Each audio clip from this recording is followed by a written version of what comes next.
Bonjour mes chers amis, bienvenue dans la cuisine de Sally Cook. Regardez ce que nous allons préparer aujourd'hui. Donc les gâteaux pour l'Aïd, donc la version 2020. Voilà, j'ai fait 5 sortes de gâteaux avec la même pâte. Comme d'habitude, il faut toujours aller à la facilité. Si vous êtes prêts à faire cette recette avec moi, yallah bismillah. Bismillah, donc pour réaliser cette recette, vous aurez besoin donc de 5 petits œufs ou 4 gros, sur lequel on va mettre une pincée de sel. On va mettre un verre et demi de farine. Je vous mettrai les quantités en grammes dans la barre d'infos.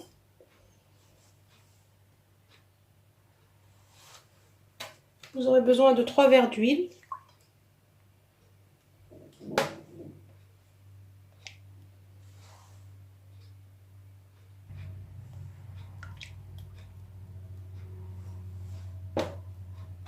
Une cuillère à soupe de vanille liquide. 2 sachets de sucre vanillé.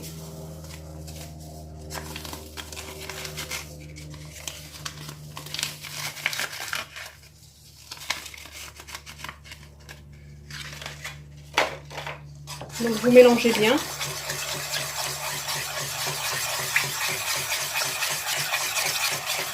On peut céder du fouet si nécessaire.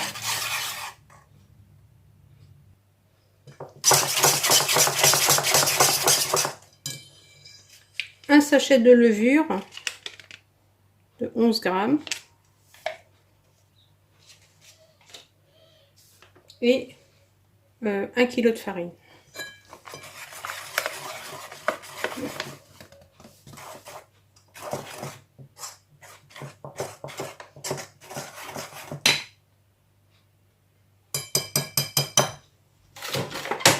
On rajoute ensuite la farine à la main jusqu'à l'obtention d'une pâte.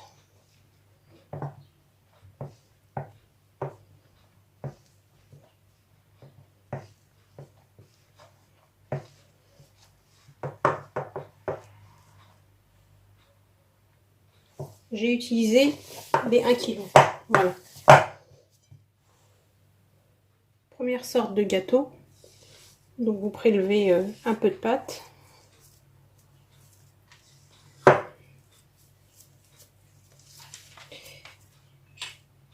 Une cuillère à café d'anis. Ça c'est facultatif, hein. Si vous n'en avez pas, vous n'en mettez pas.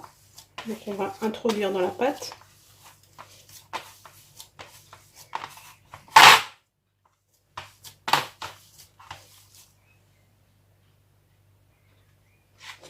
Ensuite, vous prenez une petite quantité.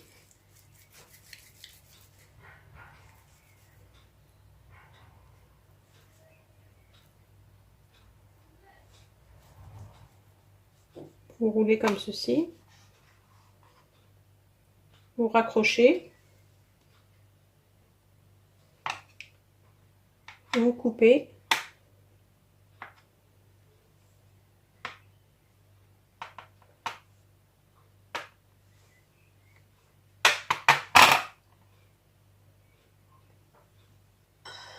Vous enduisez d'œufs.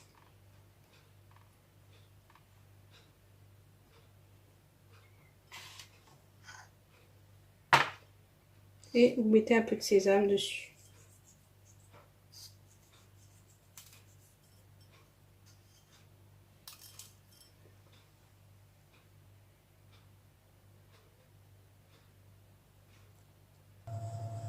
Allez hop, on enfourne, thermostat 5-6. Mon four est préchauffé pendant une quinzaine de minutes. Deuxième sorte de gâteau, vous prélevez un peu de pâte.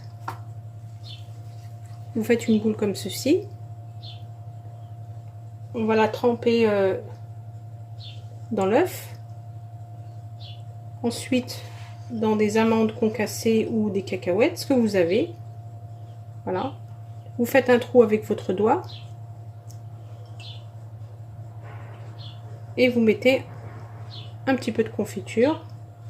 Donc là, moi, j'ai mis de la confiture à la framboise. Vous mettez ce que vous avez, hein. Voilà. Donc, je vais en faire un petit peu comme ceci. Donc là pareil, j'enfourne un thermostat 5-6, vous surveillez bien, on allume en bas et puis ensuite on allume en haut pour redorer. Et vous surveillez bien la cuisson pour que ça ne brûle pas en dessous. On va faire ensuite des petites pattes de chat. Donc là vous prenez un petit peu de pâte.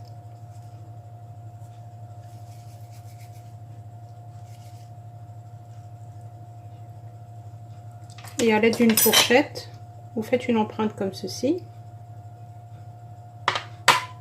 Donc voilà, ensuite vous mettez au thermostat 5-6 et vous surveillez bien en haut et en bas. Et si la pâte rend son huile, n'hésitez pas à la retravailler, à la mettre au frigo.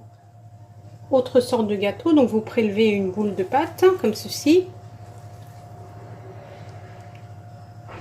Vous la trempez dans le jaune d'œuf et dans des amandes effilées. Voilà. Comme ceci. Donc, autre sorte de gâteau aussi, on va faire des boules au chocolat et à la cacahuète. Donc là, vous faites tout simplement une boule comme ceci et on va faire cuire la boule. Voilà, au four thermostat 5-6. Pour la décoration des pâtes de chat, j'ai fait fondre 150 g de chocolat au bain-marie avec une cuillère à café d'huile. Donc vous prenez votre pâte et de ce côté-là, vous la trempez donc dans du chocolat. Et puis vous décorez avec un petit peu avec un peu d'amandes concassées ou ce que vous voulez, ou vous ne décorez pas, vous choisissez. Moi je vais mettre un peu d'amandes parce qu'il m'en restait. Ou si vous avez aussi de la noix de coco râpée, ça fait très joli. Pour la dernière déco, donc pour les petites boules comme ceci, donc je vais prendre le reste de chocolat. Je vais les verser, donc soit vous avez des cacahuètes, soit donc les amandes, hein, que j'ai concassées dans l'appareil à oignons. Donc vous mélangez ça au chocolat. Mon chocolat est toujours au bain-marie, là vous voyez. Donc ensuite vous trempez votre gâteau.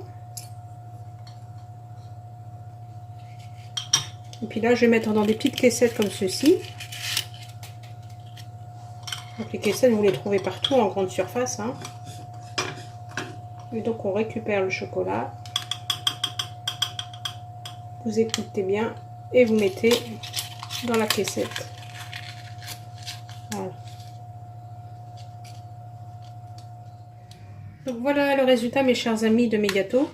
Donc la première sorte, les cakes, les rochers à la confiture, les gâteaux avec les amandes effilées, les pâtes de chat. Regardez comment elles sont belles. Regardez.